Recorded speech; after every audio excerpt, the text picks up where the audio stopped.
Salam dostlar, bildiğiniz kimi Zirə komandasının rəqibi məlum oldu. Konferans liqasında Xorvatiyanın Hayduk klubu ilə qarşılaşacaq. Bildiğiniz kimi 43 milyonluq büdcəsi olan Xorvatiya klubu Xorvatiya çempionatında Rijeka və Dinamo Zagreb'dən sonra 3-cü yeri tutmuşdu və bildiğiniz kimi çox keyfiyyətli futbolçulara sahibdir.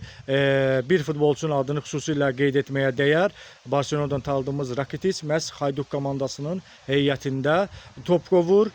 Daha sonra Neftçidə top qovan və daha yaxşı bizlərə tanış olan Dario Melnyak da Hayduk klubundadır. Bildiğiniz kimi Hayduk komandası keçən illərdə yaxşı mübarizə apardı. Ümumiyyətlə Avropa təcrübəsi olan bir komandadır. Hücum futboluna üstünlük verir. Daha çox hücuma, yəni hücum planında daha çox üstünlükləri var. Amma müdafiəsində əlbəttə ki boşluqlar var və daha çox top buraxır.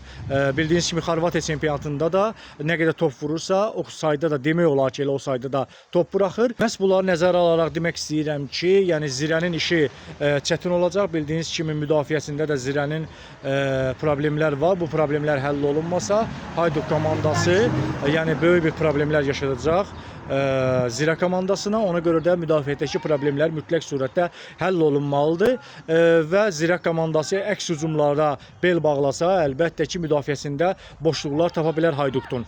Zirəyə mütləq surətdə bir hücumçu lazımdır. Çünki Avropada David Volkov və yeni alınan Yegor Bogomolski'nin ümidinə qalıb. Bildiğiniz kimi Yegor Neftçidən keçib Zirəyə və bu hücumçularla heç etmək olmaz. Hələ deyilir ki, Salfo Suma da ümidi var ki, xarici bir kluba keçəcək və Sisa Cibrilanın da keçmə ehtimalı var.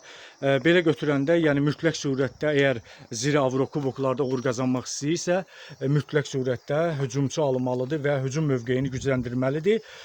Yenə də deyirəm, şanslar belə götürəndə 60-ın 40-a, yəni təcrübəsinə görə, Avropa təcrübəsinə görə, heyətinə görə, büdcəsinə görə götürdükdə, yəni mütləq surətdə biz demək istəyirik ki, Hayduk daha şanslıdır növbəti mərhələyə keçməyə, amma döyüşkənlik, mübarizlik və Rəşad Sadıqov mütləq özünü göstərməlidir ki, deməlidir ki, mütləq surətdə ki, mən güclüyəm, ona görə də mütləq Zirə Hayduk səfərindən Hayduk mütləq məğlub eləyib növbəti mərhələyə keçməlidir. Ona görə də Zirəyə uğurlar arzulayırıq.